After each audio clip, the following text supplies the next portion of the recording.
Last month, the Peasant Farmers Association of Ghana led a march to call on the Vice President to make the Kwalugu multi-purpose dam a priority in the IMF negotiations. They are also scheduled to meet the Vice President later in December to discuss matters concerning the dam. So what does the recent admission by Dr. Baumia mean to the Peasant Farmers Association of Ghana?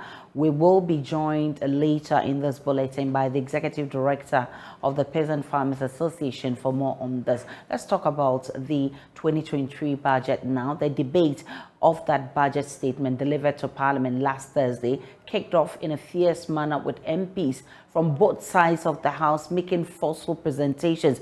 Even before the first argument will be made, the minority who described the budget as hopeless attempted to arrest the debate, insisting Finance Minister Ato Forson must be present in the House. Parliamentary Affairs correspondent Kwekwa Sante has the rest of the story. Finance Minister Ato Forson, who has traveled to Germany on an official visit, was required, according to the NDC MPs. So you can't just come and move the motion and you are not there. Remember, we are in a critical stage as a country. And members have researched. Over the weekend, we were all in. You took us there.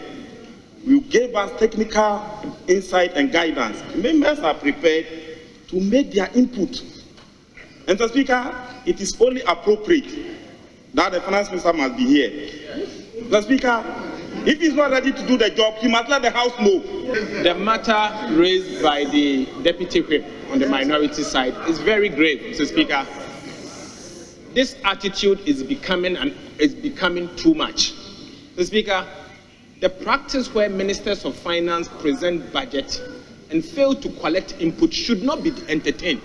It is becoming too much from this finance minister. You don't just present a budget and travel abroad or go and sit in your office. Mr. Speaker, we cannot accept this. He should come before we start the debate. The Constitution does not say that anywhere. The Speaker, however, ruled that he had been made aware of the minister's travel. The minority then kickstarted their debate, describing government economic policies as hopeless and one which will worsen the economic situation of Ghanaians. Ranking member on the Finance Committee, Dr. Ato Forson, described the 23 taxes introduced in the budget as killer taxes, insisting there is nothing inspirational about the budget presented by the minister. Until yesterday, the Black Stars of Ghana has given some temporary hope to a very hopeless situation. Mr. Speaker, the mood in this House could tell you how hopeless the nation has become. Mr. Speaker, if you go out there, the mood on the street of Ghana will tell you that there's hopelessness. There's a massive cost of living crisis as we find ourselves. Mr. Speaker, it will surprise you to know that marriages are collapsing because of this government.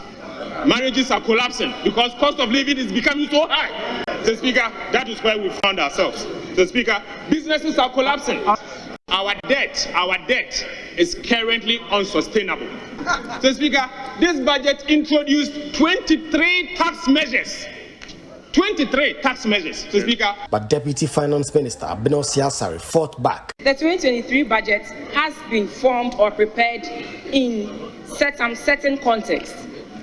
And the context is that we are faced with both difficult global and domestic challenges. We also have an ongoing IMF negotiations, and also we have debt operations. That is why there is a need to raise some form of taxes to support our fiscal consolidation. And I'm therefore urging my colleagues on the other side to support government with these current revenue measures before the House, as listed in paragraphs 215 to 222, like I mentioned earlier. With the debate now underway, leadership of the House, both the minority and majority leaders, will be expected to conclude the debate on Thursday before a decision will be taken on whether or not the budget statement, as has been presented to the House by embattled Finance Minister Ato Forson last week Thursday, will be approved or not. Remember, last year the minority purported to have disapproved the budget until that decision was overturned. We'll see how that pans out now.